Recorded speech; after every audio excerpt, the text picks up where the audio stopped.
Sitiada por todos os lados, a jovem República Romana, em sua primeira década, necessita de um regime emergencial para sobreviver. Esta é a instituição da magistratura do ditador.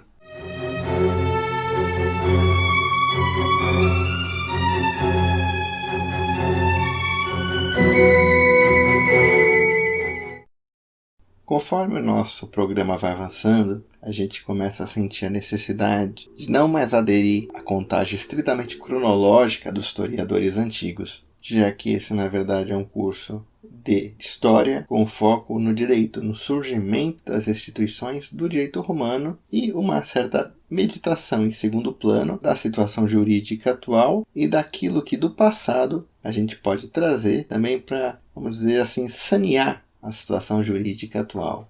Então, nesse momento, a gente vai meio que acelerar a linha do tempo, porque o nosso foco não é discutir as batalhas em si, mas discutir a formação das instituições jurídicas de Roma e também das instituições políticas. O canal é História e Direito, mas há um terceiro ponto oculto que está bastante claro para vocês, que é a ciência política, né? História, Direito e ciência política, porque a ciência política ela se confunde, a administração pública ela se confunde muito com o direito público, com o direito administrativo. Então, sempre a gente vai avançar e vai parar um pouquinho nisso aí. O que a gente chamaria hoje em dia de direito constitucional. Não havia direito constitucional em Roma, mesmo os códigos, mesmo a lei das 12 tábuas, não era uma constituição. E para falar de guerra, outros canais especializados em guerra. Mas o que eu vejo é que não há canais para falar de direito. Então, vamos falar da guerra, onde a guerra é importante, né? Onde a guerra é um fato jurídico também. Em Roma havia muitos desses fatos jurídicos. Às vezes a gente vai apertar o botão do avanço rápido para poder chegar onde a gente quer. Nós estamos aproximadamente há uns 50, 60 anos da lei das 12 tábuas. Já está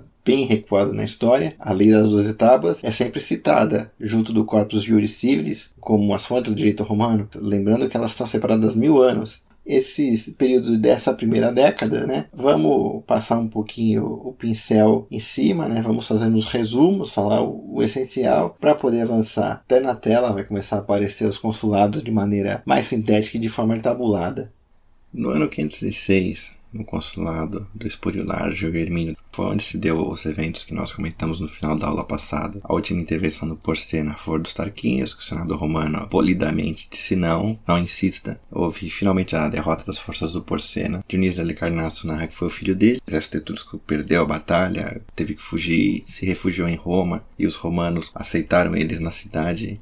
Muitos começaram a viver lá como refugiados, tal do bairro etrusco, que de acordo com Dionísio fica na imediação do Circo Máximo. E no ano seguinte, ano 505, irmão do Públio Valério Publícola é eleito cônsul, junto com o Postúmio Tuberto. Então o irmão do Publícola, Valério Volúzio, é cônsul. Há uma guerra contra os Sabinos, né? Aquele povo que vivia lá perto, que a gente já conhece. E houve a Batalha do Rio Ânio. Não era uma batalha muito planejada, mas os romanos conseguiram vencer e foi uma batalha assim, bastante sangrenta. E os cônsules triunfaram, né? O triunfo é uma procissão de ação de graças que passa pelo Fórum Romano até o Templo de Júpiter Capitolino, fundamental para entender a psique do romano, desde a monarquia pela república, o império, o triunfo é fundamental. E quando a gente tiver a oportunidade um dia, a gente vai ter uma aula só para isso. No ano 504, foi eleito cônsul o Valério Publícola, Públio Valério Publícola pela quarta vez. Foi o quarto consulado dele, o famoso Valério Publícola das Leis Valérias, junto com o Lucrécio Triciplicino pela segunda vez. E nesse ano, 504, iria estourar a grande guerra contra os Sabinos, porque os Sabinos tinham sido derrotados no ano anterior. Fizeram uma grande assembleia geral da maioria dos povos sabinos para poder decidir sobre a guerra contra Roma. Dizem que incitado pelos Tarquínios, né? Os Tarquínios estavam botando pilha em todos os povos italiotas ali em volta para tentar recuperar o trono. Eles eram muito fortes. Eles não realmente desistiam de recuperar o trono. Porque os sabinos eram um povo italiota que ficava ali perto de Roma, né? Junto dos etruscos e dos latinos, eles eram aliados e inimigos frequentes de Roma nessa época. Os sabinos eram um povo muito forte, muito inteligente, inclusive chegou a dar alguns reis de Roma, como Numa Pompílio, né? E o Tito Tácio, que foi o colega de Rômulo, naquele consulado informal entre dois reis que eles tinham no início, né? Desde o rapto das Sabinas, uma parte da população romana etnicamente era sabina. Então houve uma grande assembleia dos sabinos para ser votado se entraria em guerra com Roma. E uma das coisas que os sabinos alegaram é que eles tinham feito a paz com o rei Tarquínio. Eles tinham tratado com o rei Tarquínio.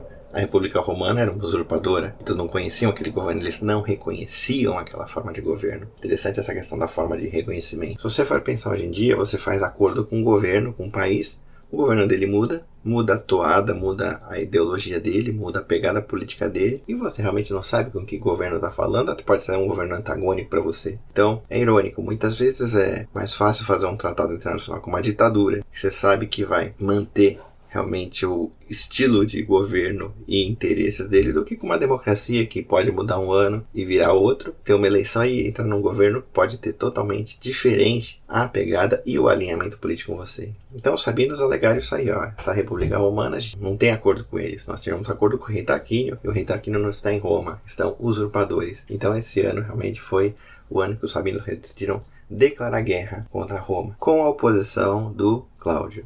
Mas houve uma guerra contra os sabinos. E um aristocrata sabino não concordava com a guerra, migrou para Roma. O nome dele era Atio Clauso. Ele migra para Roma, leva os seus deuses, né? Leva a sua gens, leva a sua ancestralidade, leva as suas riquezas, tudo. Ele realmente se muda. Ele emigra para Roma, ele sai da região da Sabina. Ele vai para Roma e Roma acolhe ele. E ele realmente entra nos patrícios. Lembrando que ele era patrício lá, então ele carregava os deuses na religião. E em Roma, o modo nome dele é romanizado para Apio Cláudio. Ou seja, ele é o fundador da gens Cláudia, né? A famosa gens Cláudia, que ao longo da história inteira foi tão importante na história de Roma, deu tantos cônsules. O Apio Cláudio fez a Via Ápia, teve tanta participação nas guerras que vieram depois, é citada tantas vezes, e finalmente deram os imperadores. O Tibério César, a gens Cláudia, veio até a tomar a coroa imperial da dinastia Júlio-Claudiana. Né? Mas, enfim, a gens Cláudia surge em Roma nesse momento, quando o sabino Atio Clauso vai para Roma. E repara, ele vira um patrício de pleno direito, né? Ou seja, não é ius solis, não era direito de solo pra você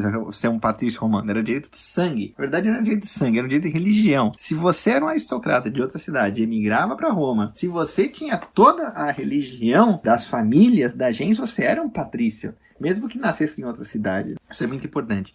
No ano 504 também, nesse ano 504, o Dionísio de Halicarnasso conta um detalhe importante, que o Cláudio, que aliás ele se chama Tito e não Apio, veio para Roma após acertos com o cônsul Publícula e tornou-se patrício justamente por acordo do Senado. Ou seja, ele tinha as prerrogativas de religião, mas houve um acordo político de praxe para a época. Ele não iria para Roma, batendo na porta dos romanos, sem saber onde ele estava chegando. Bom, o Públio Valério lidera a guerra junto com seu colega, invade o território dos sabinos, destrói tudo, arrebenta, mata, volta para Roma e triunfa. No ano 503, no consulado de Menínio Lanato e Postumio Tuberto, os sabinos atacam Roma, simula uma retirada e emboscam o exército romano liderado pelo cônsul Postúmio e derrota os romanos. A cidade fica em grave perigo, mas mais tarde o exército combinado dos dois cônsules consegue derrotar os sabinos. O Senado concede o triunfo ao cônsul Menênio e a ovação ao cônsul Postúmio. A ovação era uma espécie de triunfo de segunda categoria, tinha menos prerrogativas e bem menos festas, porque justamente Postúmio tinha sido derrotado anteriormente. Havia muita briga em Roma para ver quem conseguiu o triunfo, e no futuro nós veremos que o Senado usa a ovação para irritar os seus desafetos, como fez séculos mais tarde com Licínio Crasso, depois da revolta de Espartaco. Mas isso é tema de uma aula futura. Nesse ano aconteceu também algo triste. Valério Publícula morre, ainda que em idade avançada. Só que ele já tá velhinho e ele acaba falecendo. Então, assim, o Tito Livio fala, né? O Públio Valério Publícula, né? O que criou, né, as leis de apelação, ele realmente morre em glória, né? Mas ele morre pobre, ele morre cheio de glória, depois de expulso dos reis, de ter sido o primeiro grande, vamos dizer assim, patriota republicano depois do Brutus, né? Ele realmente morreu como um herói e morreu pobre. Repara, Roma naquela época era uma cidade muito agrária. Então, mesmo as riquezas, não era a riqueza luxuriante que houve depois da época do final da República Imperial. Era uma riqueza sem terras, em produção, assim. O cara rico, ele tinha segurança alimentar. Comia todo dia bem das terras dele. O Valério Publícula disse que não morreu rico, né? O pessoal teve até que fazer uma vaquinha para ajudar a pagar o funeral dele. Então, assim, ele, exemplo republicano, né? Naquela época da República Romana, assim, os caras bons e fortes morriam muito pobres, comparado aos padrões depois. Quem diga, hoje em dia a gente coloca ideologia em tudo. Que era o Tito Livio colocando isso como ideal contra as leis suntuárias do Império, né? Que tinha muito luxo no Império. Então Augusto tinha aquele negócio de voltar para a vida simples. Era verdade, sim, o Tito Livio acreditava nos virtudes da vida simples, mas também não vamos ficar jogando esses interesses escusos que transformam tudo em interesse e tudo vira narrativa, né? Aí você não pode contar história, é tudo narrativa. Afinal de contas, o Publicola morreu pobre ou morreu rico? Olha, comparado realmente ao luxo das classes mais abastadas da época imperial, ele morreu paupérrimo, né? Mas, comparado àquela época, obviamente ele era mais rico que um plebeu por ser patrício, mas o fato é que ele morreu pobre, ele não morreu miserável, é o que o Tito Livio narra. Então, assim, não deixa de ser um exemplo, né? Lembrando que em Roma, os cargos públicos não recebiam pagamento, era uma maneira de só os patrícios e os ricos entrarem, porque eles faziam aquilo ali por bem público, né? Você tinha que ajudar a república, porque se você não ajudasse a república a ser vitoriosa, simplesmente a sua mulher e a sua filha iam virar escravas sexuais do vizinho, te derrotar e você ia ser morto. Tivesse sorte de ser morto em campo de batalha, gloriosamente, tivesse azar ia ser pego como escravo e ia passar a vida inteira lavando os pés dos outros ou trabalhando num pomar. O Valério Publicola, ele morre realmente como exemplo do grande herói republicano do início, né? O Brutus ainda é um pouco lendário, o Valério Publicola já tem mais informações. E finalmente, lembrando que o Valério Publicola, ele fez algo que até hoje em dia vem, né? Que é o direito à apelação, o direito recursal. Graças ao Valério Publicola, que lançou pela primeira vez essas leis. Como eu disse, mais tarde essas leis tiveram que ser reeditadas, porque tudo no direito que não é usado, a temperatura política sobe e morre, né? O direito, infelizmente, que não é usado, cai e morre. Apesar de parecer que eu estou descrevendo as guerras, eu estou passando por cima de algumas batalhas e capturas, como Fidenas, Camécia e Cora. A tomada de Camécia, por exemplo, é emblemática do modus operandi das guerras antigas. Ocorreu no ano 502, consulado do Vigílio do Cássio. A cidade é tomada a força usando arietes e máquinas de guerra nos portões e muralhas, entregue aos soldados para pilhagem, os sobreviventes reunidos e vendidos como escravos, a cidade é arrasada e suas terras anexadas ao Império Romano. O Tito Livio narra que nos anos seguintes há uma guerra estranha contra a cidade de Pomécia, porque Pomécia era uma colônia romana que se revoltou contra a cidade mãe. Não só uma questão de traição puramente simples, mas uma questão de sacrilégio, né? Porque lembrando que a colônia seguia os deuses da cidade mãe. Pomécia, se era uma cidade romana, ela tinha os deuses de Roma. Você se voltar contra Roma, você violava os deuses. Isso não era incomum. Quando houve a Guerra do Peloponeso, Córcira, Corfu atual, né? Ela se volta contra Corinto. Atenas e Espartas brigam, polarizam a Grécia inteira, Corinto tá aliada com Esparta. Então, o pessoal de Corinto vai até Córcira, pede, vocês são nossas colônias, vocês têm que seguir a gente na guerra, porque nós somos meus deuses. Afinal, Córcira se aliou com Atenas. E dane-se o direito antigo. Porém, tem que lembrar que Roma, nesse caso, era uma cidade muito jovem, enquanto Corinto e Córcira eram cidades velhas. Então, essa ligação entre Corinto e Córcira, não havia ligação política, cidades independentes, havia uma ligação religiosa, mas religiosa cultural. Isso aconteceu bem depois, né, da decisão de Pomécia. Assim, os romanos, eles atacam Pomécia, mas com raiva, porque eles se aliaram com os auruncos, que era um povo latino inimigo que estava em guerra contra Roma, né? Quem não estava em guerra contra Roma. E eles destroem Pomécia. Há um cerco, há uma guerra terrível mesmo, porque os romanos entram para destruir, para se vingar mesmo, e acabam derrotando Pomécia, matam os cidadãos e vendem o resto como escravos. Na antiguidade, você entrava na vida pública não só pela glória, mas simplesmente para defender, né? Porque se você não se defendesse, alguém ia lá e acabar com tudo que você tem. Então é isso, os romanos destroem Pomécia, é uma guerra mais por vingança, os cônsules triunfam. No ano 501 foram eleitos cônsules Postúmio, Comínio e Titulárgio. O historiador Dionísio de Carnasso narra que houve uma rebelião frustrada de escravos em Roma e que a Liga Latina se reunia em assembleia no bosque da deusa Feretrina, aquele que o rei Tarquínio aprontou no passado, onde eles decidem-se pela secessão com Roma. Além dos latinos, também os sabinos estavam em pé de guerra com Roma. Nos anos seguintes voltou a querer ter guerra contra os sabinos. Qual foi o motivo da guerra? É simples, né? Uma briga de jovens. Que uns pegaram a prostituta que outro queria numa festa, os sabinos brigaram com os romanos, né? Assim, é irônico, a história se repete, os sabinos brigam com os romanos por causa de mulheres. São umas cortesãs, como fala Tito Livio, né? Brigaram por mulher, aí e como já tinha aquela guerra original contra os sabinos, então a situação já estava tensa entre Roma e sabinos. E aí os sabinos se preparam para a guerra. Os sabinos inteiros se coligam, né? O Otávio Mamílio, que era latino, estava também junto incitando contra os romanos. Lembra? O Tarquínio estava lá com ele. Os romanos ficam com medo, eles fazem uma coisa diferente. Eles elegem um ditador. Lembra? Hoje em dia a gente associa ditadura, tirania, tomada de poder. Não, na antiguidade era bem diferente. O ditador é o quê? Ditar. Falar. Ou seja, o ditador era um magistrado que os cônsules e o senado romano elegiam para governar a república acima do cônsul por um período determinado. Isso é muito importante. O que acontece? O ditador em Roma era o equivalente ao estado de sítio da Constituição brasileira, né? O estado de sítio, ele dá poderes excepcionais ao presidente. Em Roma, quando havia uma emergência pública, frequentemente uma guerra externa, no início eles criavam um ditador, mais tarde eles davam poderes emergenciais ao cônsule, né? Dar poderes emergenciais ao cônsule é o estado de sítio nosso que dá poderes emergenciais ao presidente, né? Sob a aprovação do Congresso, assim como era a aprovação do Senado romano. O ditador ditava, o ditador falava, né? O ditador, ele tinha poder acima do cônsul, ele escolhia um mestre de cavalaria para ser o segundo no poder com ele, mas abaixo dele. Então, assim, o ditador, ele virava o poder supremo em Roma. Temporariamente, a ditadura valia 6 meses. Diferente de um tirano. O tirano era um cara que civilmente tomava o poder para ele fora da religião. O ditador não. O ditador, ele meio que virava o rei por um tempo. E ele ficava, inclusive, acima dos cônsules. Aquele poder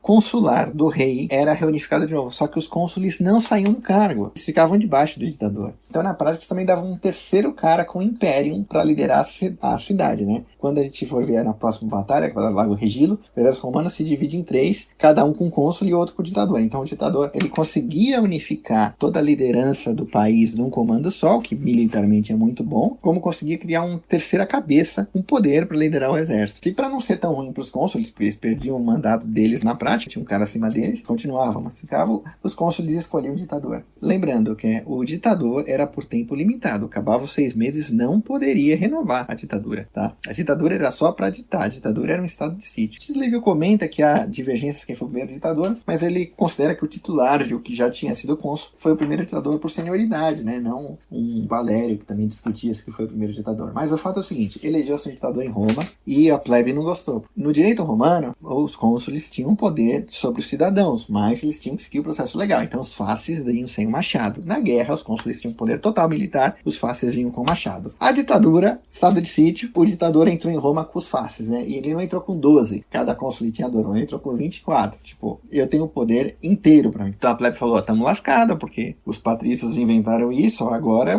voltou mais um rei de Roma. Na prática, o titular já é o rei de Roma agora. Ele, inclusive, acaba o direito de apelação. Está em estado de sítio, tudo vira militar. E lembrando que um soldado não conseguia apelar de uma sentença de morte do general, no caso, o cônsul. Acabou o direito à apelação, acabou o direito a recorrer para os tribunais, acabou tudo aqui, né? Estamos lascados, né? Claro que o Senado, a aristocracia, veio colocando panos quentes. Não, isso aí é só para o momento, é 6 meses, calma, é só para guerra, né? É uma situação excepcional. Temos que achatar a curva, depois a liberdade vai ser restaurada, nós garantimos. Relaxa, não vai ser assim depois. Os cônsules vão voltar, vai voltar o direito na cidade, os cidadãos. Calma, tá? Muito bem, os sabinos souberam que houve essa eleição do ditador, ficaram com medo, falaram, Roma tá realmente faca nos dentes, né? Literalmente, machado nos faces, né? Contra a gente. Então os sabinos mandam embaixadores para Roma e eles fazem a paz. Aí os romanos falam assim, né? Que essa parte é bonita, vão citar, ó, tudo bem, jovens, prepararem a guerra, atrás de mulher, com a cabeça cheia de vinho, atrás de prostituta, mas homens velhos, nós sabemos que vocês, aristocratas sabinos, prepararam a guerra, isso não se faz, né? Os sabinos, não, deixa disso, todo mundo é amigo, acabou, tal, acabou, né? Primeira ditadura em Roma, provavelmente o titular ou acabou o período dele, ou ele entregou o cargo, né? O ditador entregava o cargo às vezes, não está registrado o que aconteceu, foi decretada uma trégua, né? A guerra não acabou, não foi feita a paz, Roma e Sabinos ainda estavam em guerra, mas foi feita uma trégua com os efeitos de paz, né? Acabou, não tem mais nada disso, deixa disso, vamos ver depois o que acontece, não vamos brigar por enquanto, né? Muito bem, mais uma vez, isso o Maquiavel discorre muito bem comentando o livro do Tito Livio. O título de ditador foi abusado no final da República. Foi abusado por quem? Por Sila e por César, que se tornaram ditadores perpétuos. O Sila pelo César pelo Partido Popular. E os romanos eram tão aficionados por ficção jurídica que César ser ditador perpétuo estava tudo bem. Mas quando o César quis ser feito rei, mataram ele, né? Tipo assim, ditador perpétuo pode, rei não pode. Romanos, tudo bem ser ditador perpétuo. Não é o ideal, mas acontece. Mesmo contra a lei. Mas ser rei não. Roma nunca terá rei. É a mesma maneira o Augusto, né? Ele não era rei de Roma, ele era príncipe. A Roma nunca teve rei, teve imperadores, né? Também, repara que imperador, imperator, e de impera, é a mesma raiz de ditador, assim. São sinônimos. Você dita ordens, você impera ordens. No português, a palavra ditar tem menos força, né? Porque ditar é você falar devagarinho pra alguém entender, né? Mas ditar e imperar é a mesma coisa. Claro que o termo ditadura é associado à tirania, por uma questão semântica, mas o verbo ditar não é mais assim. Então, assim, o Maquiavel comenta, o problema realmente não é ter poder supremo. O problema é ter poder supremo sempre. Se o poder supremo é delegado e o poder supremo é por tempo limitado, da mesma maneira que o estado de sítio no Brasil, mesma coisa da ditadura romana, né? Sim, não é problema ter poderes emergenciais por um tempo. A gente sabe que realmente na emergência tem que ter um líder, tem que ter um gerente de crise, e o ditador entrava por isso. O problema foi realmente quando começou já já se rompeu o tecido republicano, né? Quem tomava o poder arrumava a brecha legal de se tornar ditador perpétuo para continuar no poder. Sila e César. Então o problema não é a ditadura em si. Que nem Maquiavel fala, assim, o fato do César e do Sila terem sido ditadores não é problema da ditadura, porque eles iam arrumar outro nome se eles quisessem. Da maneira que o Augusto inventou outro nome.